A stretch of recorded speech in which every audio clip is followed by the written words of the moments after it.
menceritakan ya. Iya, ada sejarah sejarahnya mandi. ternyata ya, proses dari mandi terbuka sampai kita bisa mandi di kamar mandi seperti sekarang. Nah, sekarang kita sudah bersama yang ahli mandi. Bukan ahli mandi ya. Dokter Susi Maria. Siang dok, apa kabar? Siang, baik dok. Dok, siang ini kita akan membahas semua tentang mandi. Tapi sebelumnya kita lihat dulu pendapat masyarakat terkait kebiasaan mandi. Berikut tayangannya.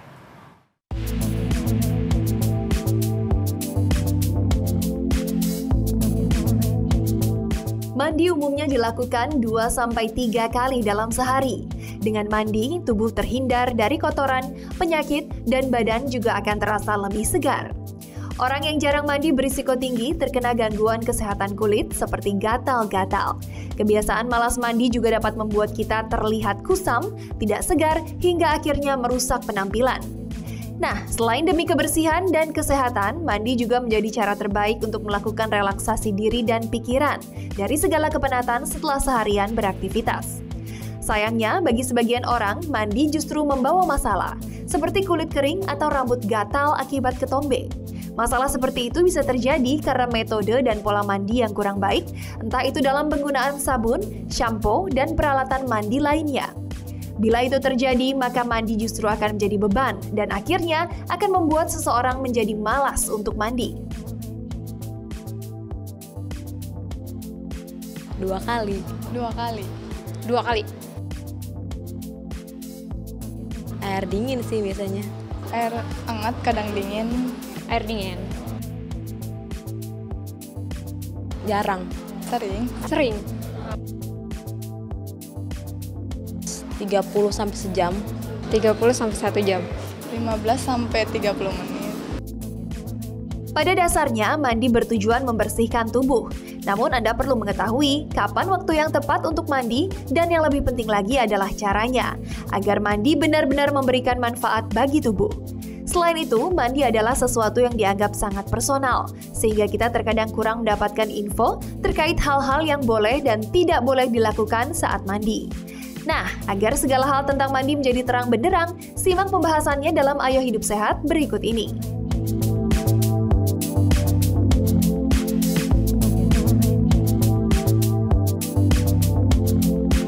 Dok, ini ngomongin mandi dok ya. Ini ada yang mengatakan bahwa dianjurkan ini mandi 2 kali sehari. Ini fakta atau mitos dok? Kayaknya orang tua bakal kecewa ya sama saya ya. Karena saya akan jawab itu mitos. Oh iya. Kenapa dok? Kenapa dok? Jadi sebenarnya nggak ada aturan resmi seberapa sering sih orang tuh harus mandi dalam sehari. Itu lebih berdasarkan culture, budaya, turun-temurun gitu. Jadi secara ilmiahnya sebenarnya nggak ada aturan resmi.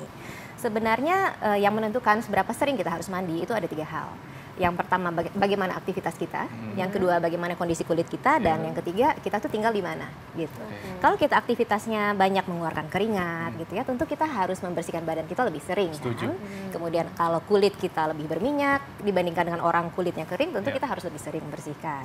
Begitu juga kalau kita tinggalnya kayak di Indonesia nih, suhunya panas, kelembapannya tinggi, dibandingkan dengan orang yang tinggal di tempat yang 4 musim, saat musim dingin kering, mereka lebih nggak butuh mandi sesering kita gitu kan. Jadi berapa aturannya sebenarnya nggak ada. 2 itu lebih karena memang kayaknya orang Indonesia ini lebih nyaman kalau mandinya 2 kali sehari. Jadi fleksibel ya dok, disesuaikan sama lebih kegiatan dan kondisi ya, kita. Betul. Nah dok, ada juga yang mengatakan nih, katanya kalau mandi pagi harus menggunakan air dingin. Itu mitos atau fakta? Itu mitos. Jadi kalau mengenai mandi pagi itu banyak manfaatnya tentu ya. Tapi kalau suhu itu banyak juga penelitiannya, meneliti orang yang mandi pagi dengan suhu dingin atau mandi pagi dengan suhu yang agak hangat, itu sama-sama manfaatnya banyak gitu. Jadi kita nggak bisa bilang harusnya pagi itu mandinya pakai air dingin gitu. Banyaknya memang kita tidak bisa membuktikan bahwa mandi itu memang meningkatkan daya tahan tubuh gitu, enggak. Tapi secara subjektif orang yang mandi pagi itu akan ngerasa lebih bersemangat gitu, tingkat stresnya lebih kurang, dia lebih konsentrasi dalam bekerja gitu. Jadi kalau ditanya harus mandi air dingin enggak juga. Dok, gitu. ya. Oke. Dok, tadi kan mandi pagi dok. Nah ini kan kalau warga Jakarta nih macet di jalan, nyampe rumah udah malam, mandi. Nah ini katanya kalau mandi malam bisa sebabkan rematik. Nah ini fakta atau mitos dok? Tentu saja itu mitos. Yeay, aku suka mandi malam soalnya. Kenapa dok? Kalau kita sebut penyakit rematik, itu penyebabnya ada banyak sekali, jenisnya ada banyak. Misalnya dia disebabkan oleh penuaan, dia disebabkan oleh endapan kristal di sendi, atau disebabkan oleh penyakit autoimun, autoinfeksi, atau banyak lah gitu ya. Tentu saja itu semua penyakit masing-masing sudah punya penyebab, dan tentu saja bukan disebabkan oleh mandi malam hari gitu. Cuma orang kan suka menghubungkan mandi malam hari udah suhunya dingin, apalagi dia mandi dengan air dingin. Memang suhu yang dingin seperti itu bisa menyebabkan cairan di sendi kita lebih kental. Nah tentunya pada orang yang memang sudah punya penyakit rematik, dari awalnya sudah punya penyakit rematik, dia terkena suhu begitu, keluhan sendinya lebih berasa. Kambuh jadinya ya. Gitu. Tapi kalau itu menyebabkan, ya tentu saja bukan. Jadi mitos ya. Dok, ini juga katanya ada tata cara mandi nih. Katanya sebaiknya membasahkan tubuh mulai dari bagian bawah. Itu mitos atau fakta? Nah, itu fakta. Fakta. Itu fakta. Kenapa, Dok? Benar. Jadi dari kaki dulu, Dok? Ya, jadi sebenarnya ya terserah kan kita mau pakainya tekniknya shower, bajuran atau pakai gayung atau kita dengan berendam. Sebenarnya tujuan kita membasuh kaki kita dulu itu untuk supaya terjadi penyesuaian suhu tubuh gitu. Jadi kita sesuaikan dulu dengan membasahi kaki, nanti terjadi perubahan aliran darah, perubahan suhu tubuh, baru kita basuh seluruh badan. Soalnya kan banyak nih kalau pakai shower langsung ke kepala kan, jadi itu nggak disarankan, Tidak Dok disarankan ya. memang.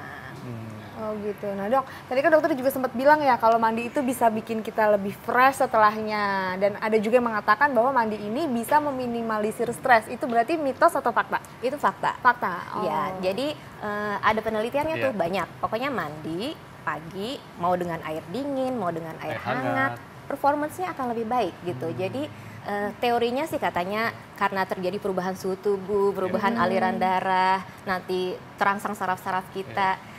Itu memang sulit kita buktikan. Tapi secara subjektif, semua orang memang merasa psikologisnya dia lebih baik setelah dia mandi. Terus dok, kenapa kalau berendam nih? Kalau berendam itu kayak lebih happy gitu, kenapa dok? Iya betul itu. Kalau kita mau mencoba menghubungkan dengan teori ya, dengan adanya perubahan suhu tubuh tadi, perubahan aliran darah, fungsi jantung dan parunya juga meningkat, ya orang merasa lebih enak.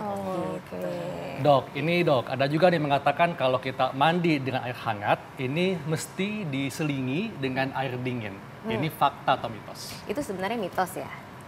Sebenarnya kalau kita lagi mandi sehari-hari, kita tidak perlu mengganti-ganti suhu panas dingin. Enggak. Labil kayaknya ya. Labil ya. Ya sebenarnya kalau itu diteliti, mandi dengan suhu atau berendam lah ya dengan suhu yang berganti-gantian itu lebih untuk terapi atlet yang cedera otot. Itu memang ada manfaatnya, tapi itu manfaat dibandingkan nggak diterapi apa-apa gitu. Jadi sebenarnya kalau untuk kita sehari-hari nggak perlulah ganti-ganti. Suhu yang dianjurkan sebenarnya suam kuku. Suam kuku nggak terlalu sesuai anget. dengan suhu tubuh kali ya. Nggak terlalu hangat, malah cenderung dingin gitu. Yang enak dengan suhu tubuh kita lah. Jadi nggak usah terlalu panas ataupun nggak usah terlalu dingin. Ya. Nah dok, kan kadang aku kan kalau udah masuk kamar mandi nih, aduh udah susah deh keluar. Nah, terus ada yang mengatakan katanya harus menghindari mandi terlalu lama. Itu mitos atau fakta? Itu fakta.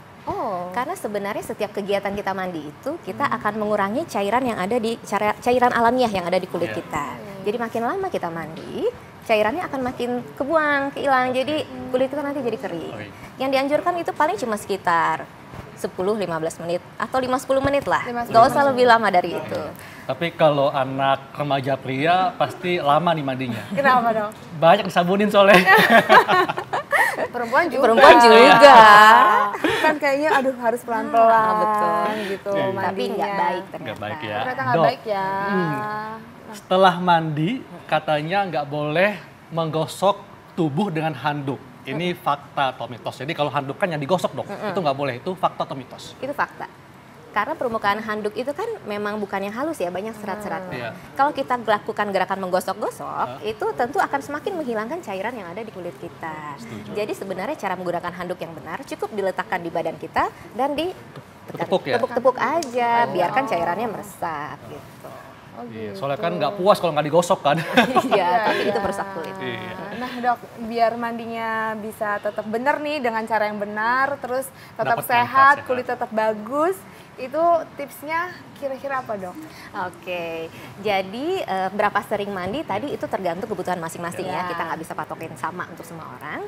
Yang penting mandilah dengan menggunakan air yang kita rasa cukup nyaman untuk kulit kita. Dianjurkan itu suam kuku agak cenderung dingin.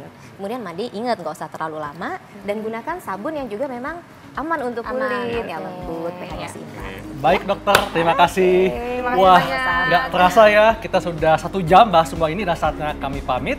Ya, saya Intan Samadina. Saya Dr. Hekal dan Anda bisa baca resumenya di laman viva.co.id. Indonesia, ayo hidup sehat.